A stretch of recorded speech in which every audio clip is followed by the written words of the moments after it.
270,018 combined supporters turned through the turnstiles for gather round of the 2026 AFL Toyota Premiership season.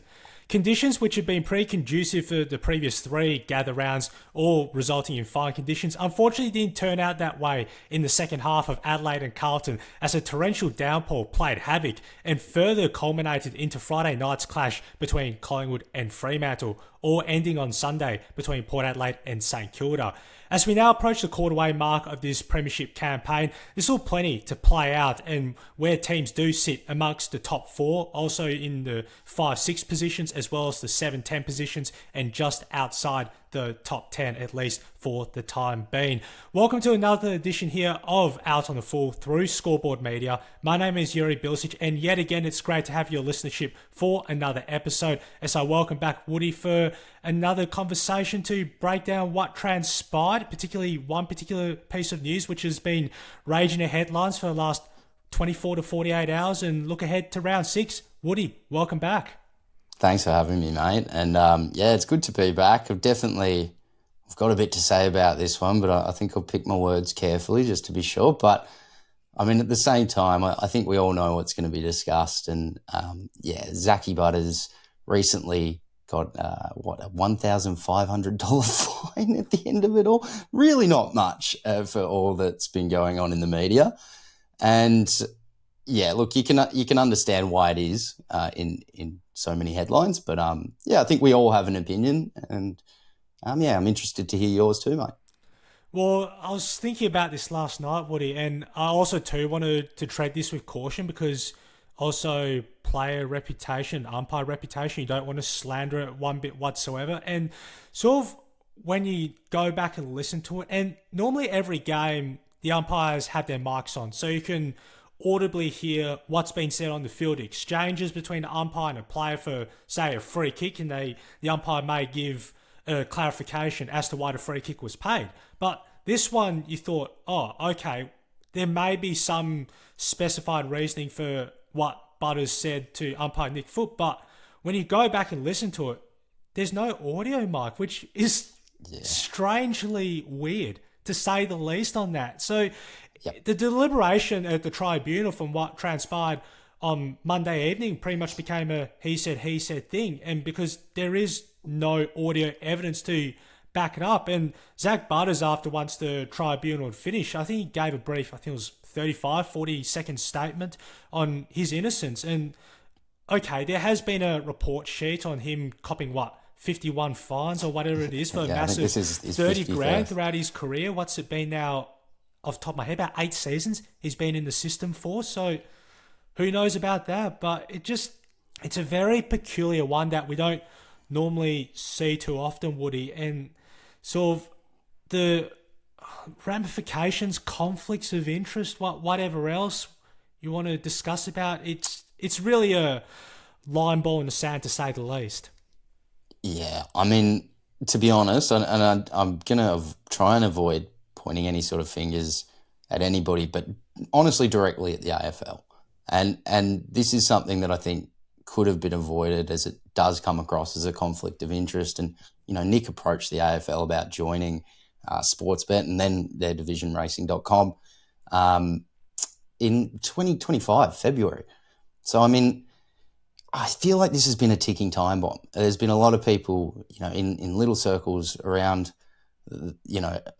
Australia and the internet and whatnot, that when some sort of issue comes up with umpires, I don't know about, certain people in higher levels of media, maybe they don't have the time to read the comment section, but it comes up in the comment section a bit.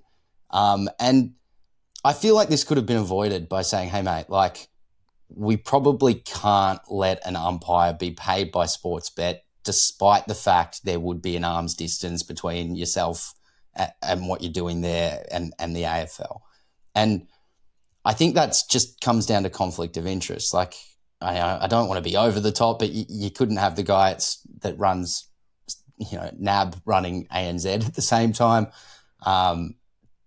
These sort of things, they can't be allowed in certain sectors of business. And to be honest, we dealt with something like this about over 100 years ago. Historically, players are only paid currently, or at least they only began getting paid because Carlton's captain at the time accepted what was considered a bribe. He thought he was just taking money from a chump that wanted to give him $10 to throw the game, and he said, "Yeah, sure, mate, give me the 10." Which, $10 for 1908 or 1909 or whatever it was is a fair bit of money. So I can understand why that was taken fairly seriously. But players weren't paid back then, and that just started the discussion on should this be a professional sport in which players are paid. And looking at Nick, he's paid pretty well to be an umpire, to be honest. And I mean, maybe if you're not getting AFL match payments, being an umpire probably isn't earning you as much. But Nick does get a few matches at the top level. And for me, I think it kind of had to be a discussion in 2025 saying, hey, in 19-something, we didn't let bookies or, what was considered potentially money from a bookie influence a match. We're not going to have the potential come up again 100 years later, but for umpires. And I think there just needed to be a serious conversation had about, look, Nick, if you would prefer this career path than what we can offer you, we understand, but we can't have both. So I feel like this is the AFL's problem, and they've let it tick in the background for a year and a half.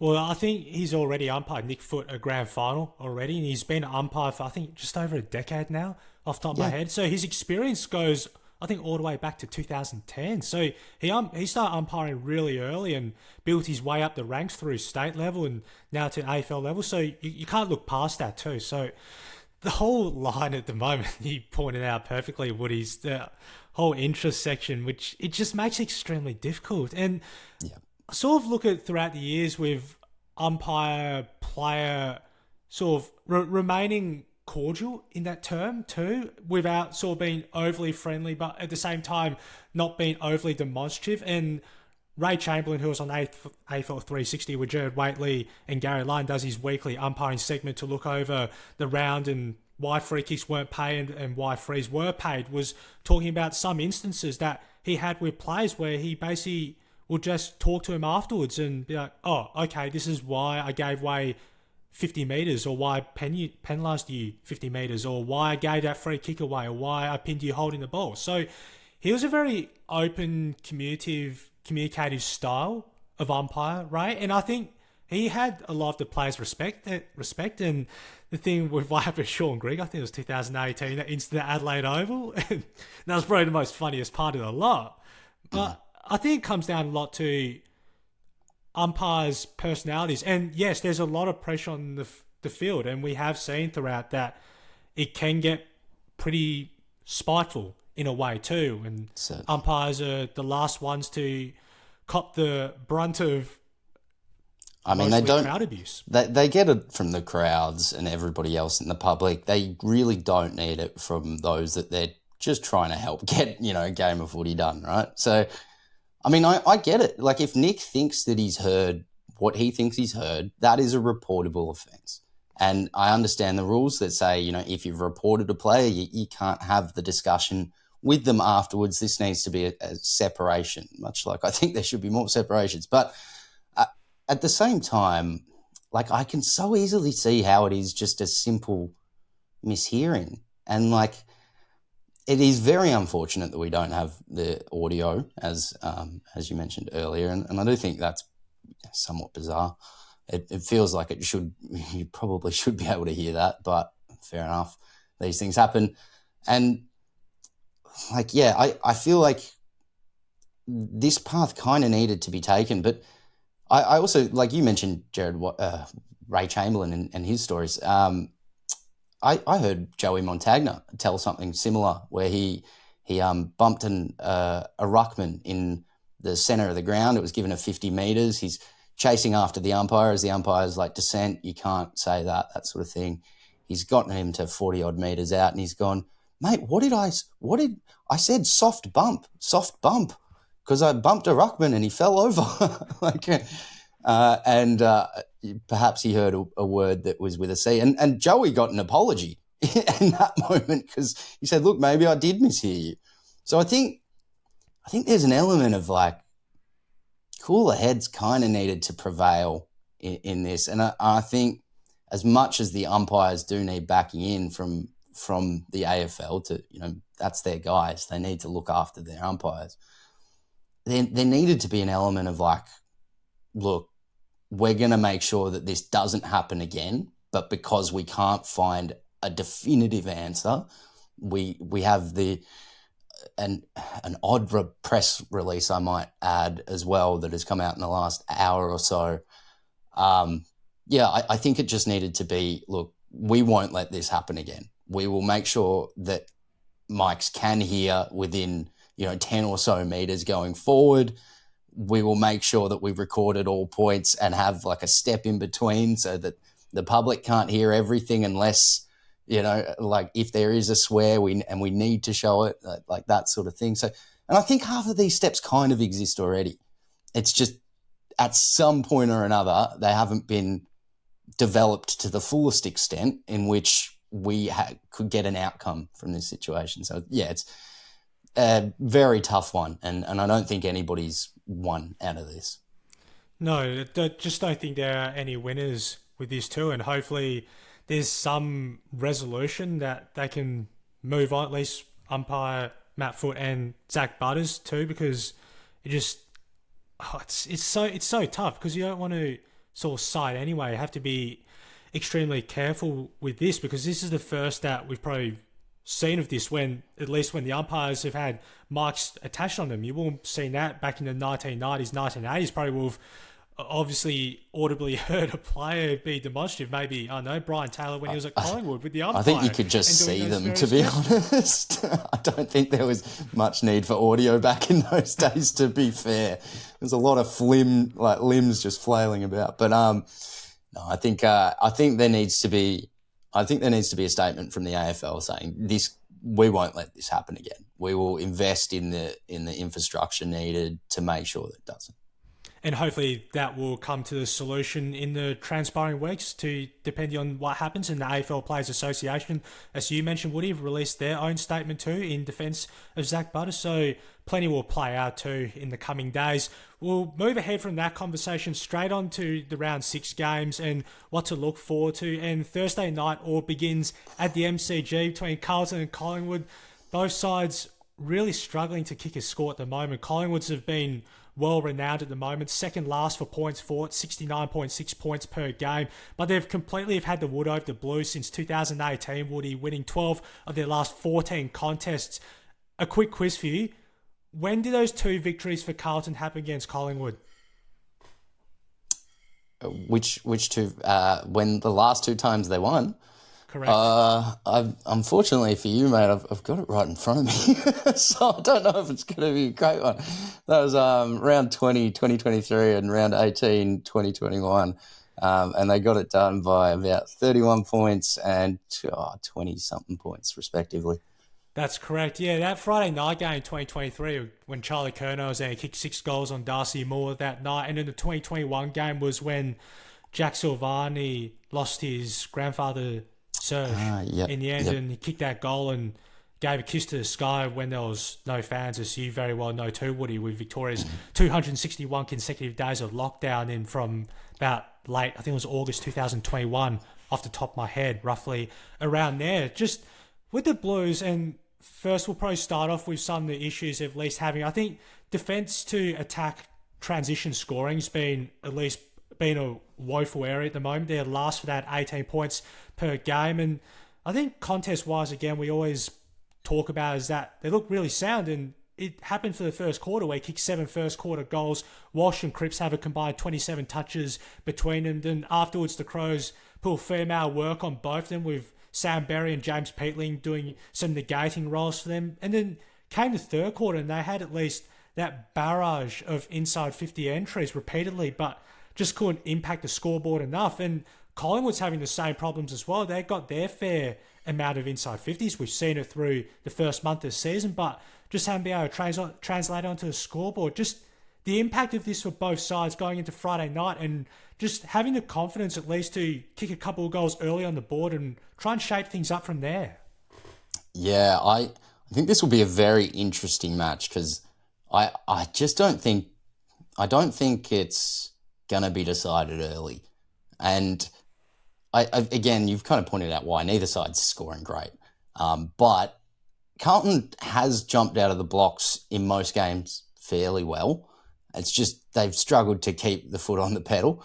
That as also kind of leads me to the other point of, generally defensively, Collingwood is a fair bit better than Carlton. So, I mean, hopefully the additions of Wiedering and things like that could improve that. But, I mean, I kind of get the feeling we might be in for a real deja vu night for Carlton, and which they might jump Collingwood early, and can they hold on? Because, I mean, we know Collingwood has historically been good at fightbacks, and maybe they haven't found it. But, I mean, if there's a night they're going to find it, it is against Carlton, 100%. So, for me, I wonder if the extra defensive abilities of Collingwood, can do enough in that first half, and then, maybe if it does start to get out of hand, regroup well enough for the second half to kind of make this a show. And it'll really come down to, can they get their forwards to click, which hasn't happened this year. And if so, it's an absolute danger game for Carlton. And look, I think on paper they stack up reasonably well together, but history and kind of everything that goes into these matches might mean that the paper doesn't mean as much as it can do. And Collingwood are extremely difficult to exit out, particularly with Carlton at times when they can get a little bit slowed down in their back 50. Collingwood did a great job of this last week against Fremantle, getting numbers down the line and making the Dockers play a really mundane game of style, which isn't their type. And Carlton at least want to have sort of that open space when it's possible. But then at the same time, with how Billy Frampton did last week, right, his job on Josh Tracy and Jeremy Howe and Brayden Maynard, they can peel everyone across, and it makes it extremely difficult. Then you have Darcy Cameron, who basically acts as the tallest player, just peeling back in defence. Is that they've got to try and at least take those risks early enough, Carlton, and try and get it in before Collingwood peel everyone back. Because if that happens, then it's going to be at least really difficult to kick a winning score. And now's the problem they had in round 4 last season after quarter times, that it just, the entry kicks just weren't quite sufficient enough for Curnow Mackay at the time. And then when it comes to entry kicks too, is that you'd most likely say Frampton's going to play on Mackay's. Can Harry actually too, with his body positioning, actually keep Frampton out of it? Because I think last week there were 15 occasions off the top of my head that he had a good one-on-one opportunity, just couldn't quite take the mark. Last quarter, when Carlton were trying to make a comeback of sorts, is that he basically had the mark 99.9% of the way through and just couldn't take it. And then seconds later, gets dispossessed holding the ball. So I think it's going to come down particularly to Harry and sort of whether he can, too, with some of his body positioning and just sort of supply a contest. That's going to be the biggest part too, and allow for Ben Ainsworth, Will Hayward, who should be back after that 1 week suspension, and just allow them to go at ground level, because that looked really good early on against Adelaide in the first quarter, especially when Ainsworth kicked those couple of first term goals. So that's probably the biggest part for Carlton. And then the most transcendental part's Elijah Hollins. I think it just gives them something else. Carlton going inside 50 with his kicking, that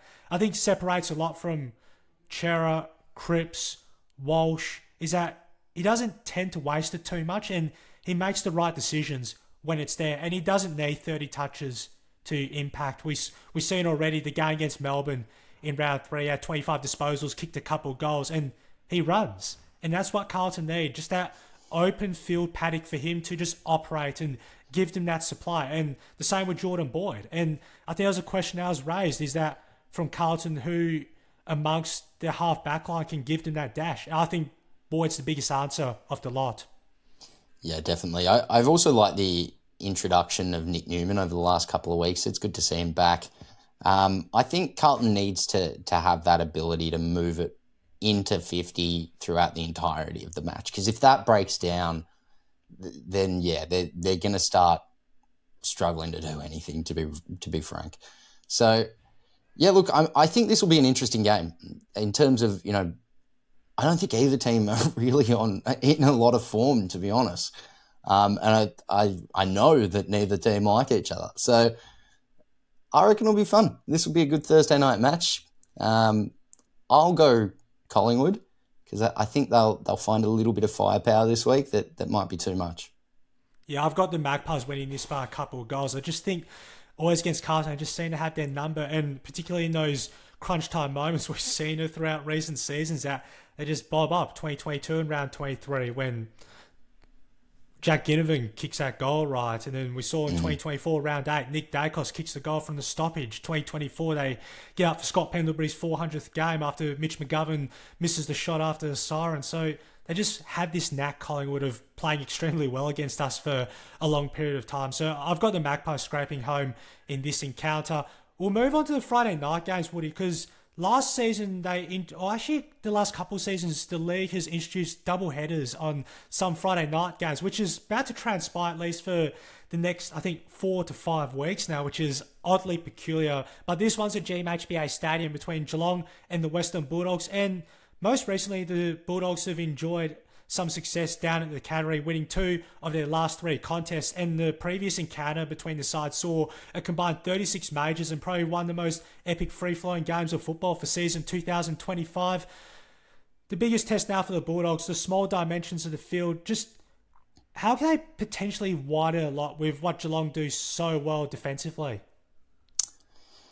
Yeah, I mean, this will be interesting. I feel like, well, to be honest, I feel like this is a chance for Western Bulldogs to really stamp their sort of name as one of the top sides. Geelong's not quite found their form of last year, and they've restructured a lot of their forward line, which would have challenged Bulldogs' defence last year and even this year. But with Jeremy Cameron spending so much time up the ground, Tyson Stengel not there, there's just not quite the firepower, and it's a little bit easier to disarm them. And look, I feel like they're going to get a fair bit out of Neil longer term. But, these matches where it's going to need to be a fair amount of goals, because the Dogs can kick goals. That isn't their problem.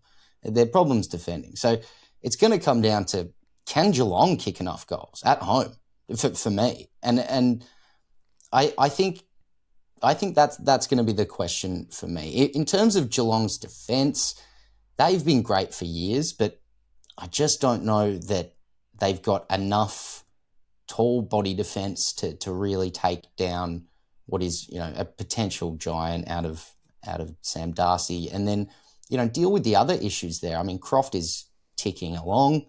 They've got, a few different options when going forward. It's been pretty clear they drop Bont in there when he needs a rest. So I think this will come down to, for me, can Geelong score enough to kind of keep up with the Western Bulldogs? Because I haven't seen enough of consistent good forward movement from them throughout this year. And if they find what they had last year, they should be able to win this. But if they put up what they've done for majority of this year, I don't know that it'll be enough. It's a really good test for Geelong's defence. You mentioned Woody, Sam De Koning and Connor O'Sullivan, who've been absolutely brick walls down there. Jack Henry, Tom Stewart, who just intercepts at his very best. They've always been super renowned, though, Geelong, just be able to help one another out, peel back. Lawson Humphries does a fair amount of that too for the Cats down back. Is that they just have this innate way of knowing when their teammate is in a vulnerable one-on-one marking contest situation, they come in to peel out and be the third man up to kill the ball 15, 20 metres the opposite way and win the ball back for their team. So that's going to be a really good challenge against Sam Darcy, Aaron Norton, who were well held last week, particularly Darcy after his hot start against Hawthorn, what Josh Battle and Tom Barrass were able to do, particularly Barrass's job on Norton, pretty much split every 50-50 contest and just pretty much just outworked him, pretty much. And I think Norton's a fitness test off the top of my head with a hand injury at the moment. So I think he might have overcome it, but I wouldn't don't quote me on that. So we'll have to confirm. So that'll be definitely one for the selection table too when the Bulldogs do announce their lineup against the Cats on Friday night down the Cattery. And probably one more, Woody. I think Luke Beveridge was probably maybe a little bit disappointed by what happened with their defensive 50 play, particularly in stoppages where Hawthorn hurt them considerably throughout the contest. And we've seen sometimes with transitional 50 of the Bulldogs, they are vulnerable. And it was probably the biggest area I think that probably was lacking last week for them. Yeah, I mean, look, the dogs can be scored against. That's not the real problem. Well, I mean, it is for the Dogs, but I guess, yeah, I think that's where it comes down to, can you stop their firepower? Like, because realistically, you're not going to take tons of intercept marks against Darcy or Norton. It's just not going to happen. So, like, if you're, hopefully at least leveling the contest, getting the ball to ground, can you match them with the ground ball, which not many teams have been able to. So for me, yeah, if you can get the ball off the Dogs if you can get the ball to the ground and then get the ball off the Dogs, and yeah, of course you can start running the other way because they kind of load the forward line a little bit. But I just don't know that there's enough firepower against them because they score just at will. So yeah, I think this will be an interesting one. If the Dogs are accurate early, then this is going to be a tough game for the Cats. And they definitely had their chances in the last meet. They kicked 16 goals, 17, and wasted a few. I think they were down 5 goals at one point late in the first half and made a surge in the final quarter. Missed some really gettable opportunities the last time, and he thought if they have kicked those, then probably the outcome will have gone the Dogs' way. And I've already mentioned off the top that they've had a recently successful record against the Cats, winning 2 of their last 3 trips down the highway. We'll move on to the other Friday night game, which takes place at the SCG. It's the Battle of the Bridge between Sydney and GWS, where the Swans have won their last 3 over the Giants at the SCG, with GWS's last victory at the venue coming back in round 7 of 2023, which they won by a solitary point. And Adam Kingsley was far more pleased last week, Woody, with the Giants' contested stoppage game. It was probably the best that they've played so far throughout the season. They end up kicking 20 goals, 11, 131. And Sydney's just been firing on all cylinders at the moment. 4 of their first 5 games, they've registered over 100 points. They average 116.2 points per game. This is a quick quiz now, Woody. Since the turn of the 21st century for Sydney, what seasons have they registered 100 points in 4 of their first 5 games? Jeez. No idea, mate. There's been too many years. I can't think back past. Oh, no, just do it. No, it'll take me too long. Off. 2000, 2001, 2010, the Premiership year in 2012, 2013, and 2024. Yeah, there was too many of them. As soon as I thought back to 2000, and I was like, actually, I think they did it that year. And then I was like, okay, 2001. I was like, oh, maybe they did that. And then I was like, and then they played in grand finals in the years after. I was like, oh, this could be so many. I was like, oh no. So I'm very glad you didn't make me do that, mate.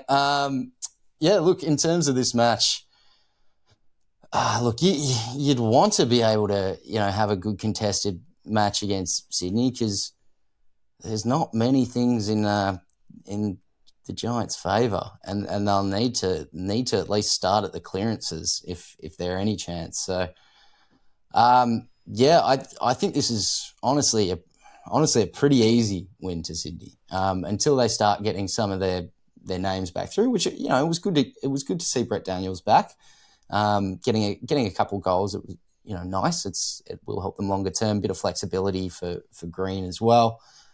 That being said, until they get Harry Taylor back, who's still ages off, and a few others, I'm just not sure that they're gonna really threaten too many of these very top sides, which I think Sydney's going to be at this point.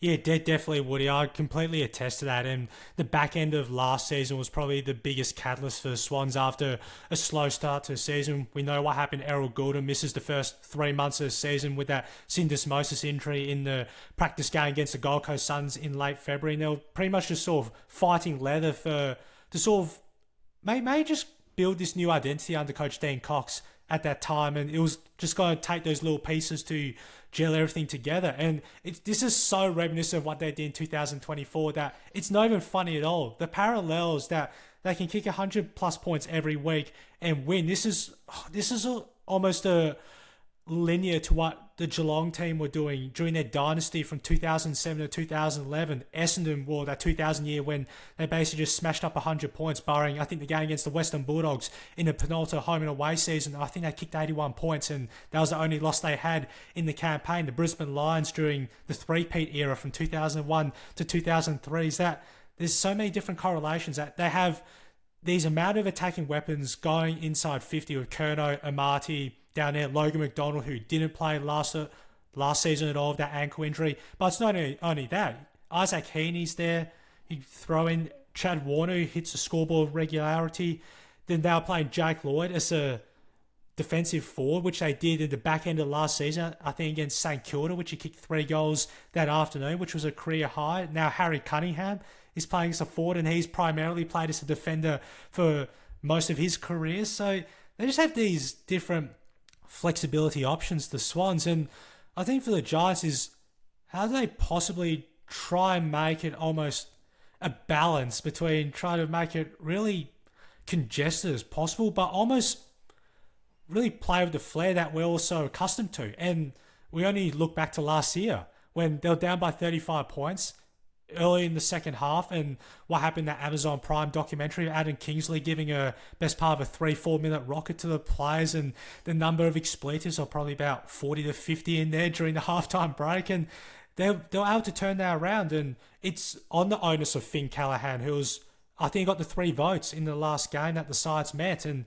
for him to really break the lines. Lockie Ashill was absolutely tremendous last week, 932 metres gained and 31 disposals in total of 35 against Richmond. Is that get the ball into those guys and try and just make it as open, expansive as possible and try and beat Sydney in your own game. I think that's the way that the Giants have to contend with, and connectivity-wise, if they're able to get those pieces together, then I think they have every chance.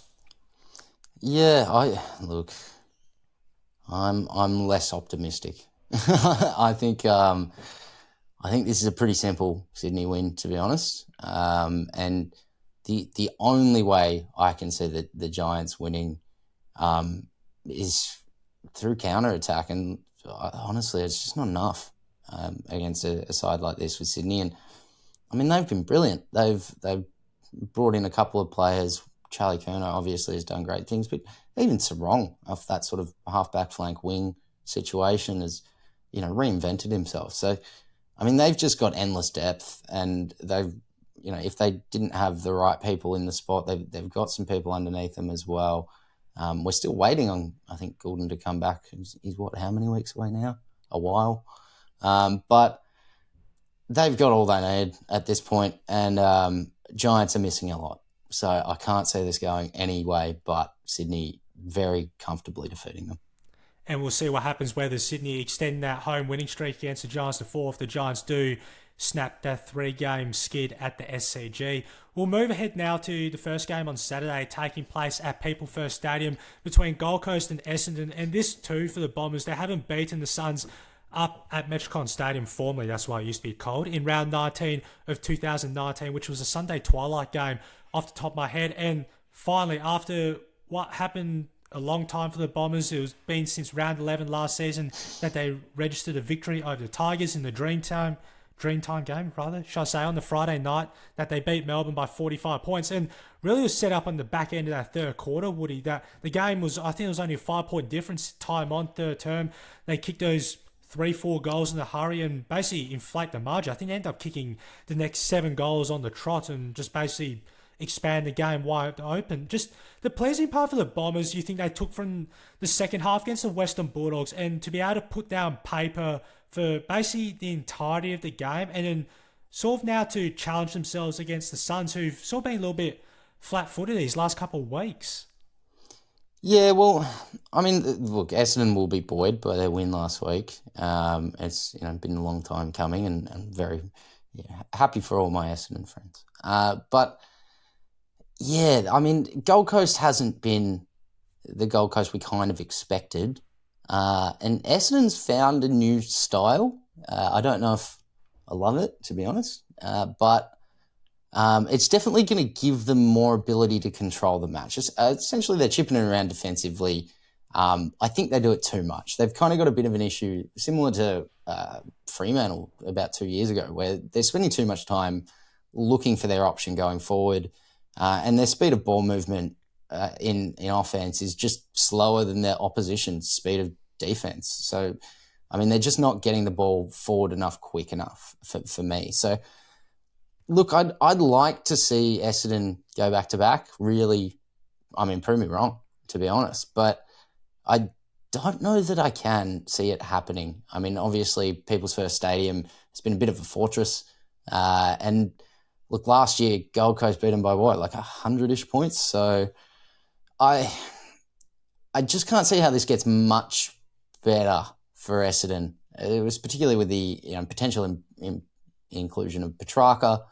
I think Bailey Humphrey's actually a week or two off. But yeah, look, this is potentially a bad match, but I'd love to be proven wrong. I'd love Essendon to show another match where nobody's really going to tip them. To be fair, I'd love them to prove us all wrong.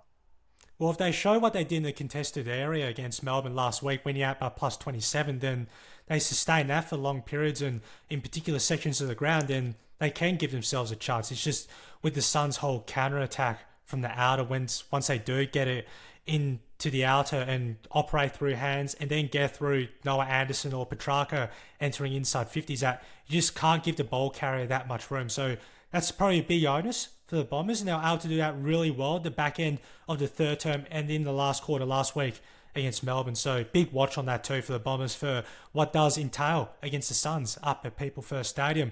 Moving now to the Saturday twilight game under the roof at Docklands between Hawthorn and Port Adelaide Woody. This is probably the final trivia I'll throw at you for this episode. Since Marvel Stadium opened its doors in 2000, how many times have Hawthorn and Port Adelaide played each other at the venue leading up to Saturday's game? Oh, very few. Very, very few. If ever.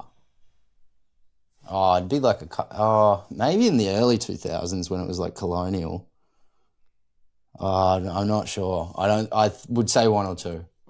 Yeah, you're correct, Woody. It's two. So 2015 and 2021 now is the last time. Much more recent than I expected. I thought it would have been... Okay, I need to double check my recent history. That's not good. No, that's totally fine. Just to throw the quick quiz at you too, Woody. It was really the big part last week for Hawthorn. And so far this season, going back through this, they're number one for marks per game at 110.2. And this all rewinds back to a game against Melbourne, round 2, 2024. They took 50 marks in the first quarter. I remember at the time they were talking about what was Hawthorn's identity in terms of the way they wanted to play, because there was a lot of kick marking backwards, and they didn't quite have something, at least probably going for them at the time being in regards to the way they wanted to move the ball. But now we're seeing this season, especially through the first 5 games, is that they can play kick mark, but the kick mark isn't going backwards. It's basically just switching angles from one outer side to the other and opening the field up. Just that part for Port Adelaide, how much would I have to try and zone on that too? And then at the same time, try to at least block away what Hawthorn do extremely well on the outer once they do get into that switch in transition. Port's in trouble.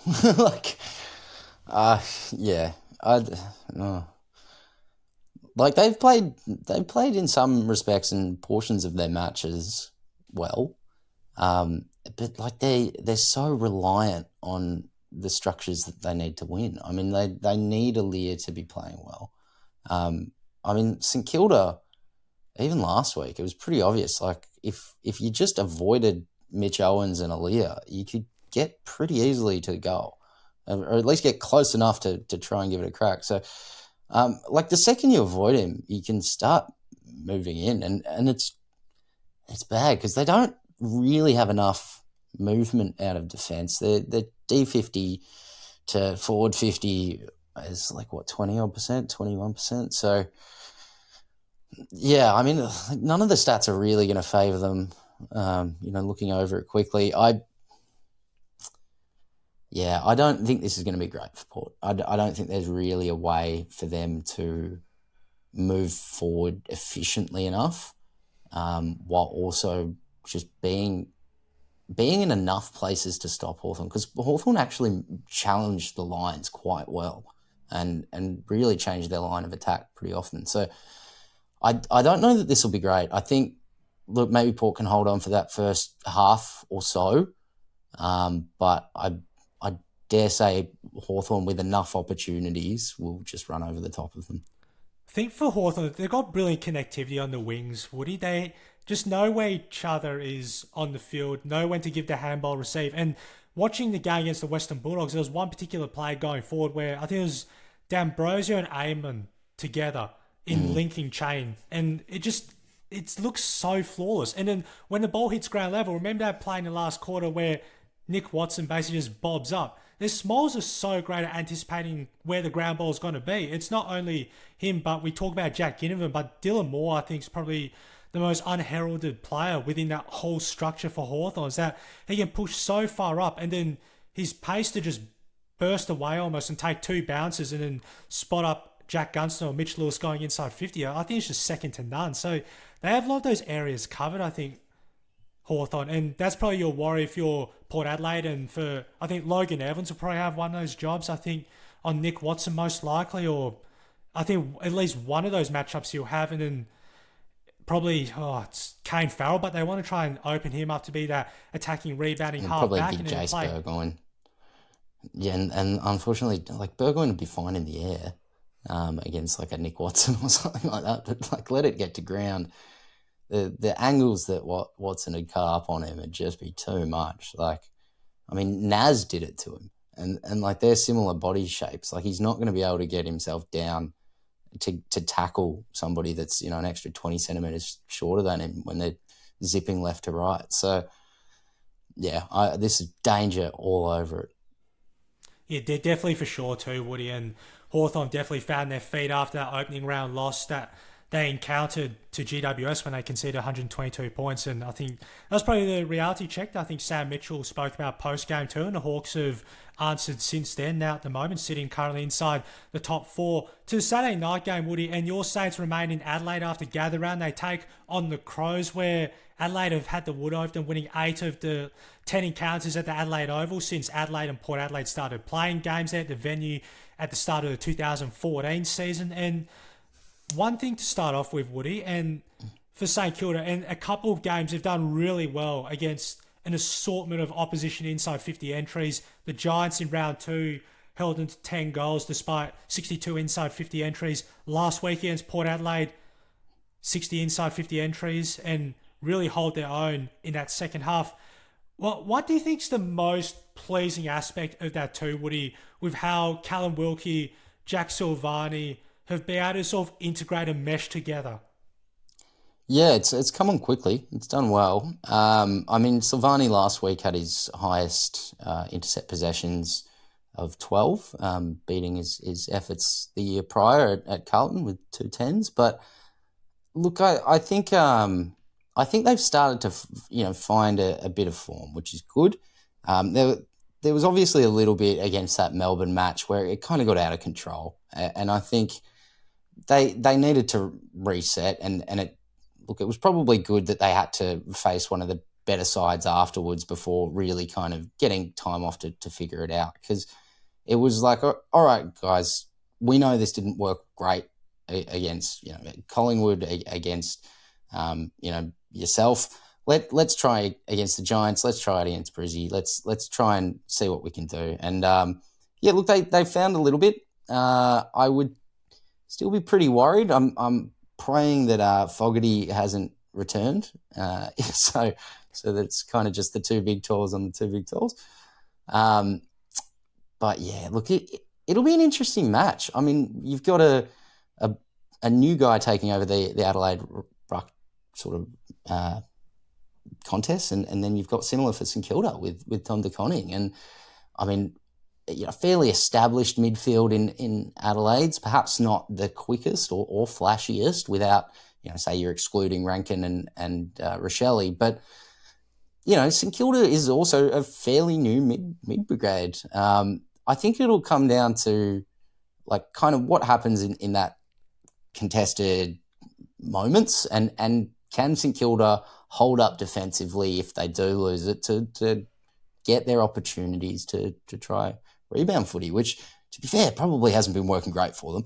But at the same time, this is clearly a bit of a work in progress for both sides. Adelaide not quite in the position they were last year. St Kilda probably hoping for a better start to the year. So I think it'll be an interesting match.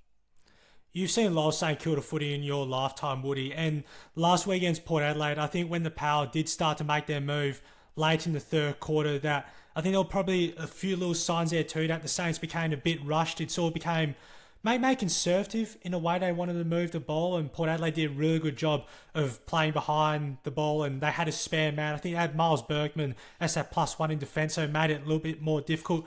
What do you think if it does reach that situation against Adelaide on Saturday, may say during the second half, that St Kilda and their temperament too, to sort of almost still take those risks at the same time, but not to sort of go back into a shell when it does arise? Yeah, it's an interesting one. It's hard to kind of use stats to quantify those sort of issues. A lot of it's timing, right? Because you can be the quickest side on earth, but if you just run directly into your opponent, that's probably pretty stupid. And likewise, if you want to be the slowest side on earth, it's probably not going to do great unless you just hit every kick, right? And it's just marking all the way across the ground. So, yeah, it's interesting. I think St Kilda's finding a lot of their balance there. I think it's one of those ones where right now they're a side that hasn't really shown me exactly what they want to do this year, if I'm honest.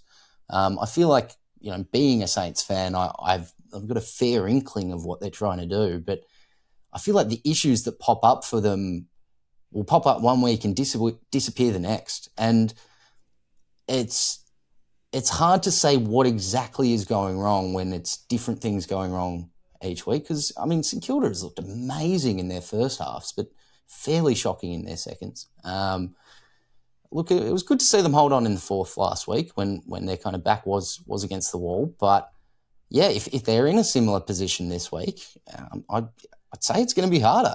In my opinion, Adelaide's a better side. If they manage to get to a point where they've got a bit of a lead, I'd be a little bit surprised for one. And then if they're spending a half of it trying to hold it out, I'm guessing it might be more of a challenge. So look, I think this will go down to the line. It'll come down to, can St Kilda kind of find a little bit of it to click? Because right now it just seems like they're patching holes, and until they stop patching holes and kind of get the forward movement working, which, we saw elements of it in the preseason, particularly against Gold Coast. So until that sort of stuff starts to happen, I'm not going to really be able to walk into these matches against sides that probably should be doing a little bit better than they are and say, I'm confident of a St Kilda win. So for now, I'd probably flip a coin because I wouldn't want to make a decision exactly. But I think it will be a good match. And there's also the recent news that's come out in the last few days about Saints spearhead forward Max King, who's on the verge of returning too from his knee injury. He hadn't played since the practice game. I think the intra-club practice game on February 7 last year. So it's been a fairly long time since he's put on the footy boots and put on the Saints jumper. So hopefully he'll be back soon in the coming weeks, because St Kilda are definitely looking for their main man to come back, and especially after what we've seen last year too, they've done an exceptional job. Jack Higgins kicked those 46 goals, Cooper Sharman kicked the 34 majors, but just having King's presence there, I think, will definitely alleviate a lot of what St Kilda are looking for in terms of forward 50 potency.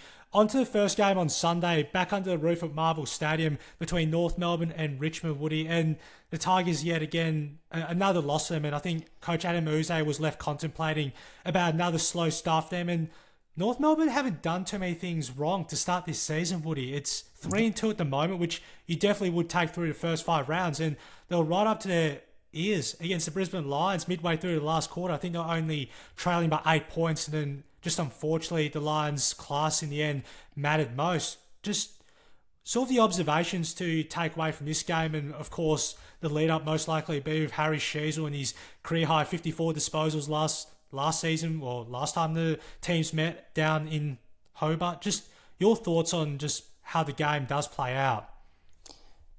Look, North's looked pretty good this year. To be fair, they haven't had the most challenging of opponents to start the season, but they've done what would have been expected against the opponents that they've had. So you can't really fault what they've done at all. Look, Richmond, they've struggled against North a little bit recently. They're not really in a position where you'd expect them to be beating North. I think in this sort of match, you, as a Richmond fan, hopefully want it to be a 50-50 and that your team can get up at the end of the day, because I don't think many of them would expect to smash North. So, yeah, it's a tough one because I genuinely think North's improving quite a bit, and it'll come down to, throughout the season longer term, do they have depth? Does this sort of emotional energy and exuberance continue? Because I think a lot of footy is between the ears. A surprising amount of footy is kind of your mentality and how, things are gelling. So I think with that in mind, North probably gets this done fairly easily. I'd like to be wrong because I think Richmond, they've got a lot of interesting kids. They're trying an interesting game plan. They're really trying to fast track this development. But I just think they probably overachieved a little bit last year, and there was probably always going to be the potential to not do as well this year. And unfortunately, no greater injury or no better injury run than they had the year prior. Still missing Houghton, still missing Smiley. I just don't know that they really kind of got the surprise firepower this week. It'd take a Herculean match from Layla or somebody of that ilk to kind of get them in the game and get them over the line. So I'd be leaning towards North. Liam Fawcett's had a really good first two games for the Tigers this season. Kicked 3 goals and 2 goals in the first 2 encounters so far in the Richmond jumper for season 2026. So he's another really promising find and shows some really good signs against Port Adelaide. He competed for the live contests, brought them down to ground level, took a lot of really good lead-up marks. So Richmond have something there too. When you have him, Jonty Fall, who's only in the early stages of his career, and then once Tom Lynch does return back from his hamstring, I think, which is another 5-6 weeks away, at least something for the youngsters to lean upon with Tom Lynch's experience and just give them that platform at least to be competitive. And the Tigers have already played Lawler through midfield predominantly right now. We've sort of do see the stints where he does spend time up forward but has more of a run on ball. But with North Melbourne, the whole midfield depth now that they do have, they can run a lot of players through there at the same time. And I think that's where it probably does count the most. And I think they'll just be a little bit too strong in that regard. We'll move on to the next game down the road at the MCG, Woody. Melbourne and Brisbane. And Stephen King said post-game for Melbourne last week that they just felt a little bit lackluster. Something just felt a little bit flat. They lost to Essendon by 45 points. And Brisbane after, well, I don't know how many people have said, oh no, just hit the emergency panic button after losing to Sydney by 44 points at the SCG, which I think is just completely farcical, to say the least. Yeah. And they've absolutely hit back into cruise control now and are the side to beat. Yet again, it's no wonder why they've won the last 2 flags in a row. Just your observations for this too from Melbourne and trying to match what Brisbane do particularly well, and not just kick mark, but forward half territory, which they do so well, locking the ball up for sustained periods of time. From a Melbourne perspective, trying to go about this? Look, it'll be tough. Like you'd want to start again from the guts. Jack Steele's going to need to have a game. Gorney can't have a down match. Like this is one of those ones. If they can get it into their forward line, there's opportunities potentially. I mean, you kind of have to avoid Harris. So maybe either hitting Myercheck if he's on Van Rooyen or only Van Rooyen if he's on Myercheck. So you kind of got to be smart going inside 50. It'll be tough. I mean, I can understand why they'd be flat after their effort last week. They bloody lost to Essendon. Who wouldn't? But that being said, you got to dust yourself off. That's footy. How many teams win a premiership? There's one every year. I think there's about 17 that are pretty upset on that day, or at least they should be. And yeah, I mean, that's footy. You got to dust yourself off. You got to get to it and try and win the next match. In terms of doing it, it's going to be hard. There's no simple way to beat Brisbane.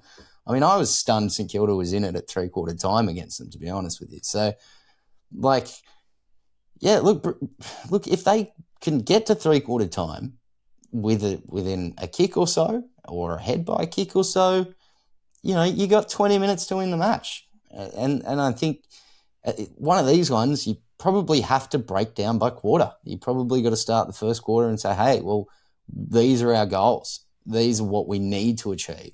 If we don't, these are the goals in the second quarter, and we need to achieve that. If we don't, we need to achieve this. Otherwise, we've lost the game. And you only get a couple opportunities to kind of, as a coach, sit down and tell your side, hey, we need to do X, Y, and Z. So I think this would need to be a pretty broken down structure, quarter by quarter, to attack certain problems and hope that you're not changing too much on your players, so that there's a fairly consistent plan throughout the whole thing. But you're versing a dual time premiership team, so honestly, good luck.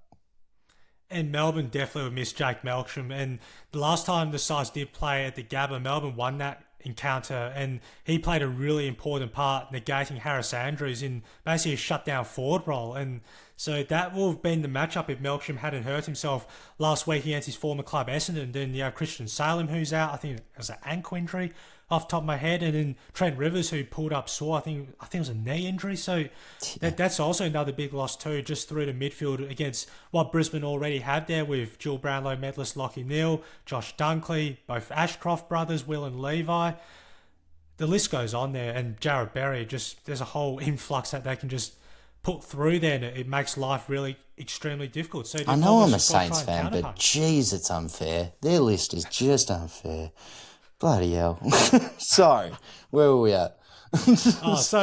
No, it's fine. It's just, I think it goes back to right, and this is probably a little divert off topic, and that's why I think some say, the father-son rule, and sort of the academies with clubs. And if every one of the 18 clubs had an academy, there wouldn't be a problem one bit whatsoever. Well, yeah. I mean, as long as we get Hawthorn's old catchment, that'd be great. Or what was meant to be our catchment. No, look, I think this is a pretty clear Brisbane win. Let's get on to the Derby or the Derby, or what do they call it over there? Oh, well, we call it Derby in WA. I think the Eastern Seaboard is called Derby. I find it weird, to say the least. I don't know how the pronunciations of the opposite side of Australia and in the East Coast say it in two different ways. I think it must be somewhere else, I think. I mean, mate, we're a big old country, so it's not a huge surprise. Accents drift a little, but no, look, this should be fun. I reckon, obviously, Freo is the likelier side to get it done. But West Coast have looked fun. I feel like they've come out of this year, like the Kangaroos in a lot of ways, they've come out this year and they've just been fun. And that's, as I said earlier, that's a lot of footy. If you're just sitting in your head waiting for the clock to count down so your 100-point loss is over and you can go home and do something else, yeah, of course footy's going to suck. And of course you're not going to want to play the next week, and you're probably not putting in the best effort, and you probably are 5% below your best when you're not meaning to be, and all that sort of thing. But if footy's fun, you get so much closer to just actually winning a game, even if you're still 30 points down at the end of it all. So, look, this is the first time in how many years that a derby's going to be competitive. I'm just entertained, and it's the last match of the round as well, which is, sometimes you get some real fodder there, But this one should be fun. I'm looking forward to it, mate. Does the town get up when it's one of these ones? What's it like? It never changes, Woody, since, right, the Dockers entered the league in 1995 and West Coast won. I think it was the first 10 derbies off the top of my head. Is that nothing changes? We've seen Demolition Derby in 2000. We saw in 2006 Paul Hazelby kick the winning goal. 2011 when Hayden Ballantyne had that shot after the siren from just outside the boundary line from 50 metres that he thought he was going through for a goal, and it just falls, I think, a couple of metres short, and the Eagles win by a point after being 22 points up with, I think, 7:35 remaining left in that game. And the incident, I think, with Nick Suba and Chris Master off the top of my head in 2015, the biting incident, it's a whole litany of various things that make Western Derbies so great. And I just think this one's no different. And I think if you're an Eagles supporter and you trace back to what happened 2 years ago at Optus Stadium where Harley Reid took that game by storm, right? I think he finished second in the Glendinning Allen medal voting that night. I think Elliot Yeo ended up winning the medal on that occasion. That they showed that game that their attacking prowess was really good. And of course, they're still in the stage of rebuilding. Everyone knows that. But on that night, it looked really sound, and the way they're able to punish Fremantle's mistakes and turn them over from their forward half and capitalise on them, and some of the running goals that they kicked in sort of streaming through the middle, it looked really potent. So if they can do that and have likes of Harley Reid, who was great again last week too, and he'll receive that fair amount of attention. We saw it in the first meeting last season with him and Caleb Sarong and the whole shenanigans off the balls, that I think they can at least accustom themselves to being right in the contest. It's the matter of trying to make Fremantle try and take them away from what they're trying to play this season, and that's been super daring and not being caught up. And Collingwood did that really well last week. So if you're Andrew McQualter and the West Coast Eagles assistant coaching staff, you look back over that tape and almost modelled that particular game plan. And the conditions this Sunday are going to be fine, so there won't be any rain whatsoever. But try and make it almost into a standstill in those situations and slow them up. And if they can do that, then they may be a chance. Well, I feel like there's two ways to go about footy, and I'm learning this more and more as I'm trying to educate myself.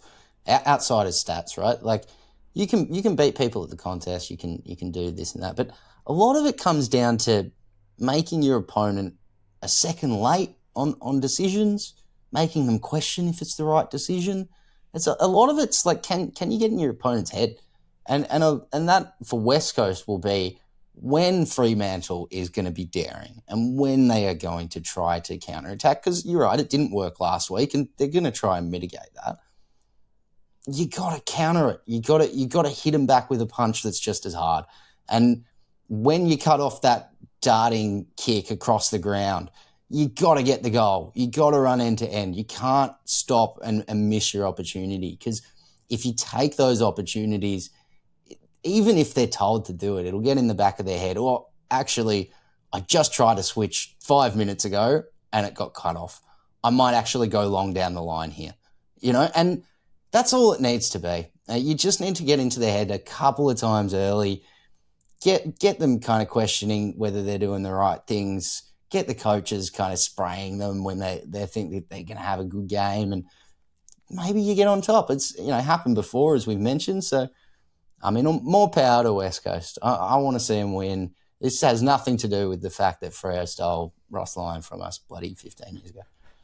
I think it was also the magic curse, right, when Ross took over the Dockers in 2011 and was there till the penultimate round of the final round, rather, the 2019 season. Then he departed in late August that year, and, well, whatever magic curse, I think Justin Longmuir, who was the main backline coach for Collingwood at the time under Nathan Buckley, I think for those first couple of seasons was almost though we'll just lay out the defense first and be that type of team and just be as conservative whenever we can be. And that has averted quite a bit, especially to start this season. And there were times in 2024, 2023, particularly during the middle patch of the season where, okay, there may be a little bit of a change in the way they want to play, how they don't want to get stuck down onto one side and actually try and create open teammates to lead onto the outer wing, or try and bring the ball back when, it may not be there, but the kick pays off. So those are the things I think the Dockers are doing really well. And we all know that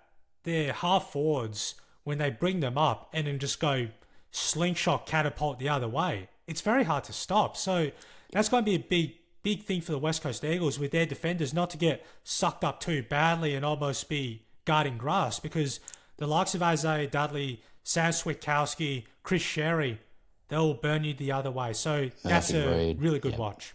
Yeah, exactly. So, look, should be a fun Sunday night. And they definitely do not disappoint, Woody. Derbies, one bit whatsoever. So we should expect a close one. I'm going to have the popcorn out, that's for sure. You definitely should, for sure. So is there any final conclusions that you have to this? This match? Look, I'm just hoping that it doesn't go badly for West Coast. I feel like they're in that, precarious moment of, if they can start to string a little bit together against some of the more polished sides in the league, the belief builds, perhaps they can lift themselves off the floor. But if they keep having these moments where they just get, rocketed back down to earth, then, it probably doesn't help their development all that much. So I'm just hoping, if they don't get the win, that they don't get absolutely, washed. And McQualls has been talking about that too for the time he's been the Eagles coach since he took over ahead of the 2025 season. Well, that is all we have time for here on the latest edition of Out on the Full through Scoreboard Media. Woody, thank you very much again for your brilliant insights as always, and the listeners know exactly where to find. If they don't, maybe just give them another shout-out mention on where they can find your work at. Yeah, of course. So you can mostly find me on YouTube these days, but if you search Wooden Spoon Data on pretty much any platform, you should come across me. Brilliant. And Woody does an excellent job too on Saints TV, week in, week out with the Saints Weekly recaps. Jake, who's the founder of Saints TV, spearheads the conversation on every one of St Kilda's games during the home and away season, quarter by quarter, bits where things went right, other things that need a little bit of refining on too. And Woody also does another component on his YouTube channel of Wooden Spoon Data, looking into the metrics, the numbers from St Kilda's games and what actually gave them the decisive outcomes at the end of it. Yeah, you're gonna say the losses there, but that's all right. No, well, you almost take everything with a grain of salt. Yeah, that's it. No, exactly right. Brilliant. Well, we'll catch you again next week as we look ahead to the round 7 games and hopefully some intriguing AFL news that may hit the headlines. Hopefully we don't have anything that's similar to what transpired on Sunday between Port Adelaide and St Kilda too, and hopefully that in itself gets resolved. But we'll see you next week. You can catch this episode too on Spotify and leave us a 5-star review.